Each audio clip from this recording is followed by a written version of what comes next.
बिस्मिल्लाहिर्रहमानिर्रहीम, अस्सलाम वालेकुम। मैं हूं फ़याज़ महमूद और आप देख रहे हैं फ़याज़ महमूद यूट्यूब चैनल। और बात करेंगे डिलीवरी बॉय कत्ल केस की।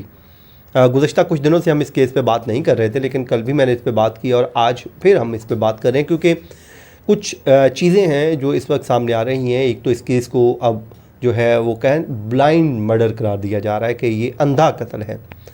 अंधा कत्ल कैसे है, मुझे तो इस बात की समझ नहीं आई। बहरहाल और भी कुछ चीज़ें हैं जो अदालती कार्रवाई है उस पर भी, और कुछ शाहिद सकलैन साहब ने अपनी वीडियो में कुछ ख़बरें दी हैं, वो क्या दी थी वो भी हम बात करेंगे। शायद भाई एक मेरे व्यूअर्स हैं, उन्होंने कल एक बड़ा डिटेल में इस पे बात की, कमेंट भी किया, वीडियो भी उन्होंने देखी। देखने के बाद उन्होंने कहा कि देखें ये एक ब्लाइंड मर्डर है, ये अभी डिसाइड होना है।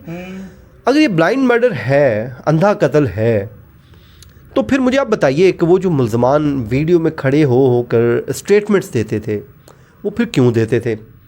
आपको पता है कि अब ये कह देना काफ़ी नहीं है कि जो बाहर मैंने बात कर दी वो शायद कोर्ट में इस्तेमाल नहीं होगी। अब कोर्ट जो है वो डिजिटल एविडेंस पे जाती हैं। यहाँ पे प्राइम मिनिस्टर्स की तकारीर उठा के अगलों ने ट्रांसक्रिप्ट के साथ अदालतों में पेश कर दी, तो किसी स्टेज पे ये भी इस्तेमाल हो सकती हैं क्योंकि एक तरह का वो डिजिटल एविडेंस तो है। उसमें मुख्तलिफ बॉडी लैंग्वेज देखी जा सकती है, उस पर सवाल आप उठा सकते हैं, लेकिन वो एक एविडेंस तो है।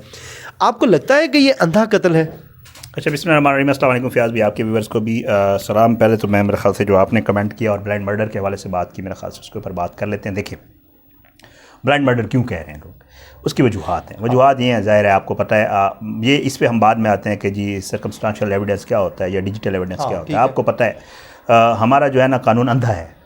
जिस तरह कानून अंधा है उस तरह मर्डर भी दफ़ा अंधे हो जाते हैं, इसमें कोई शक नहीं है, ठीक है। और कानून का ये है कि कानून कहता है जी पहले तो मुझे पकड़ के दिखाए ना कि इस बंदे ने ही मारा है। हाँ, सही है। मैं अगर सिंपल से मान में बात करूं तो आप किसी को जाके किसी को पर इल्ज़ाम लगा दें कि यार इसने चोरी की है, तो आपको कानून कहता है कि पहले दिखाए ना इसने कैसी की है, चाहे आपके पास उसका सबूत है या नहीं है। ऐसे ही ये अगर मैं सिंपल अल्फाज में अगर आपको बता दूं, ठीक है। एक बंदे ने जाके इल्ज़ाम लगा दिया, एक बंदे ने, पुलिस ने एक बंदा पकड़ लिया, उन्होंने कहा जी इसने तो बंदा मारा है और इसने जाके वहाँ शाम के बटियाँ के साथ जला दिया है। मैं फरहान रईस मर्डर केस के हवाले से अगर बात, बिल्कुल ठीक है। तो कानून आगे पूछेगा कि भाई तुसी प्रोसिक्यूशन से पूछेगा ना।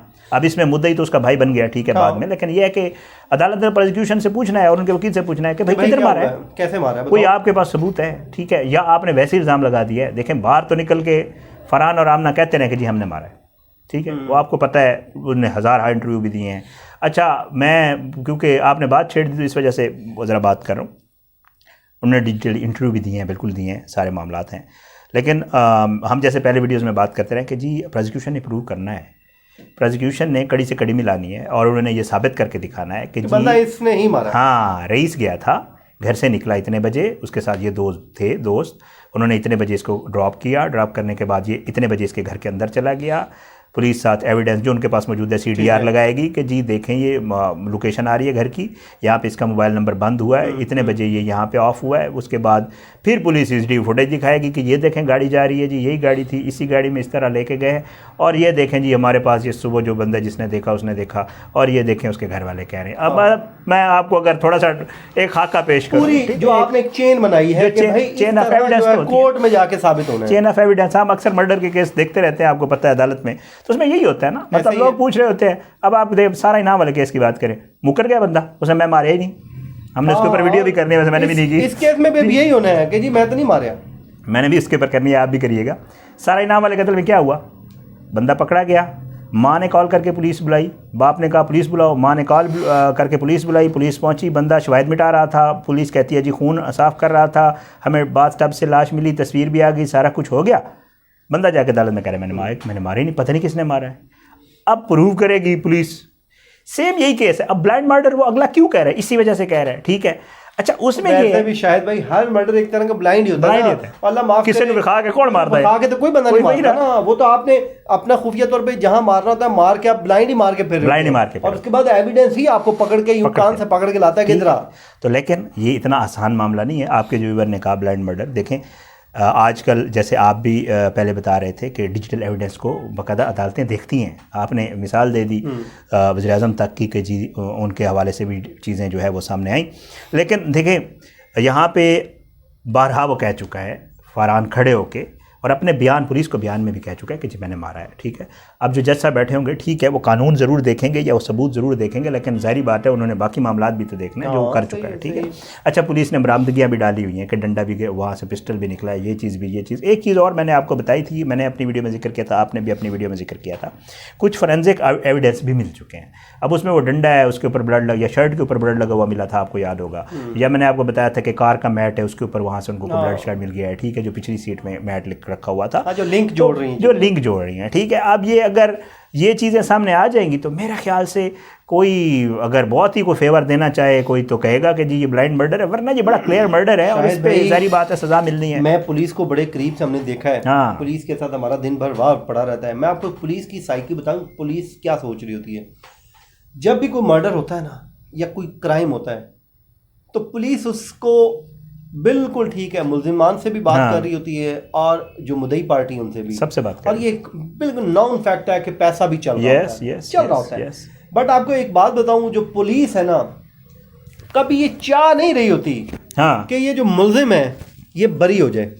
हाँ, जाहिर है, वो किसी न किसी हद तक ऐसी कुछ चीज बीच में जरूर रख जाती है, जितना भी उस पर प्रेशर हो। मेरी एक नहीं, मेरे 20 आईओ से बात हुई जो मर्डर केसेस के इन्वेस्टिगेशन ऑफिसर होते हैं, जब उनके ऊपर प्रेशर भी होता है, मीडिया भी होती है, तो वो पता क्या बात कर रहे होते हैं ओले में आके, यानी कि अलहदगी में, वो कहते हैं भाईजान बंदा तेने मारे है, इन सजा तो मिलनी है ना यार। और आगे तो कह रहे थे कि अल्लाह ने जान भी देनी है क्योंकि इसने बंदा मारा, ये उनको भी पता होता है। कि मेरी इसी मर्डर केस में यहाँ बैठ के राणा साहब से बात हुई, जो इसके पहले तफ्तीशी थे, अब तो तफ्तीश तब्दील हो गया। ठीक है, राणा साहब से बात, उन्होंने क्या कहा था, उन्होंने यही कहा था, उन्होंने कहा यार देखो बंदा तो इन्होंने मारा है, बंदा मार दिया इन्होंने, बल्कि उनके अल्फाज याद है कि इनको मुद्दई बनना चाहिए था ना कि मुल्जिम बनना चाहिए। ठीक है, अब उनको भी, पुलिस को भी पता है कि बंदा इन्होंने मारा है, ये आसान नहीं। अच्छा, दूसरा ये है कि अगर हम वैसे मॉरल उसके ऊपर चले जाएं तो हम अक्सर बेशतर कह रहे होते हैं ना कि यार ना हक का खून नहीं छुपता, वो एक दिन सामने ज़रूर आता है और उसकी सज़ा भी मिलती है। जाहिर है ना खून हुआ है, मतलब वो एक साइड पे रख दें कि जी रईस किसी के घर घुस गया था और किसी औरत के साथ उसने ताल्लुकात बना लिए थे, वो एक अलग से एक डिबेट है, उसके ऊपर बात की जा सकती है, लेकिन इसमें कोई उसका ये नतीजा नहीं था कि आप उसको मर्डर कर दें। जाहिर है आप कोई अथॉरिटी तो नहीं है, ना ही आप कोई एजेंसी हो, ना कोई और हो, आप तो एक आम शहरी हो। अगर आपके घर रईस आया है, और बिल्कुल हम उसके मोरल ग्राउंड पे तो बिल्कुल, मैं तो इस बात बड़ा क्लियर हूँ कि भाई आपका काम नहीं बनता था किसी के घर जाना। पहली बात तो ये है, वहां पे गलती तो वहां से शुरू हुई। अब लेकिन क्योंकि वो कर बैठा तो उसका ये काम आपका नहीं उसे मारना, उसका काम ये था कि भाई उस दिन आप पुलिस को बुलाते, रंगे हाथों से ऊपर से पकड़वाते और अंदर करवा देते, ना बंदा मरता। आज आप मुद्दई बन के अपना शोल्डर ऊपर करके फिर होते कि यार मैं कानून की अमलदारी की है। अच्छा, आपने गुज़िश्ता एक वीडियो की जिसमें एक हमशक्ल लड़की की आपने बात की, उस पे लोग कह रहे हैं कि जो उसकी तो कोई बहन ही नहीं है। अच्छा, अब सीन ये है, मैं आपको बताऊं, उसमें यह फयाज भी असल में उस दिन जब अदालत में हुआ ना मामला, अदालत में हेयरिंग थी, इनको 14 दिन की जुडिशरी रिमांड के बाद पेश किया गया था, तो फिर उस दिन जो है मीडिया पे तो आपको पता है ये खबर चलती नहीं है आजकल, हमारी कोशिश होती है इसको फॉलो करके ज़रा लोगों तक इसकी तफसील पहुँचा दें। उसमें यह है कि उसमें एक खातून आई जिसकी शक्ल बिल्कुल आमना से मिलती थी, और वो आके खातून मिली भी सही, उसने आमना को खाना भी दिया, उसने आमना को कपड़े भी दिए। ठीक है, अब मैंने वहाँ पे जो कोर्ट रिपोर्टर दोस्त थे उनसे पूछा, मैंने कहा यार ये खातून, उन्होंने कहा जी खातून आई, मैंने कहा जी कौन थी, वो कहते हैं यार शक्ल से उसकी बहन लगती थी। वो कहते इतनी रिजेम्बलेंस थी, वो कहते हैं कि यार वो हमारे दोस्त हैं वहाँ पे कोर्ट रिपोर्टर, मुझे कह रहे थे, कहते हैं शायद भी मतलब इतनी रिजेम्बलेंस थी अगर आमना को हटा दें और उसको खड़ा कर दें तो लगता था आमना है। अच्छा, और वो मुझे इतना कह रहे थे। अच्छा, उन्होंने मुझे कहा, मैंने कहा बहन थी, कहते यार शायद भी लग तो बहन रही थी।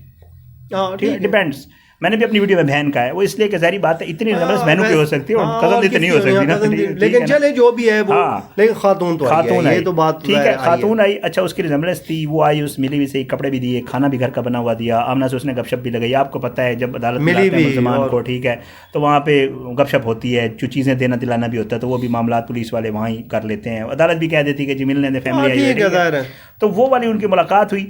और उस दिन जो है मैंने अपनी वीडियो में बताया कि एक बार फिर जो है आमना और फरहान वो कॉन्फिडेंट है, आई डोंट नो, पता नहीं, वो मैंने अपनी वीडियो में बताया था, आपकी वीडियो में भी जिक्र कर रहा हूँ। पहले थोड़ा सा ये चल रहा था, मुझे जो अंदरूनी ज़राए से पता चल रहा था कि शायद थोड़े परेशान है, लेकिन अब जो है ना वो ये कॉन्फिडेंट ही होते हैं, पुलिस इनको कॉन्फिडेंट ही रखती है, और एट द एंड मैं आपको लिख के दे देता हूँ, एट द एंड इनके खिलाफ ही चीज़ें उन्होंने जमा करवानी है, और जमा भी उन्होंने इनके अगेंस्ट भी करवानी है। ये जो मर्जी कर लें, पुलिस किसी की नहीं है, वो जो मर्जी कर लें। मैं आपको सच्ची बात बता रहा हूँ, मेरी पुलिस बड़ी इस मामले पे मेरी बड़ी इन्वेस्टिगेशन ऑफिसर से बात होती है, वो कहते हैं यार असी जो मर्जी करिए उतों बंदा ते मार देता है, बंदा जिन्हें मारे असी ਉਹਦੇ खिलाफ ज़रूर जाने हैं, तो वो करती ज़रूर है जी। ये जी शायद भाई और मैं डिस्कस कर रहे थे कुछ चीज़ों को आपके सामने, तो उम्मीद करते हैं आप जहाँ रहेंगे खुश रहेंगे, और रईस की क्योंकि फैमिली जो है वो मज़लूम फैमिली है, अल्लाह ताला उनको इंसाफ दिलवाने में जो हमारे इदारों की मदद फरमाए। मुझे शायद भाई को दीजिए जी इजाज़त, अपनी दुआ में याद रखें, अल्लाह ने के बाद।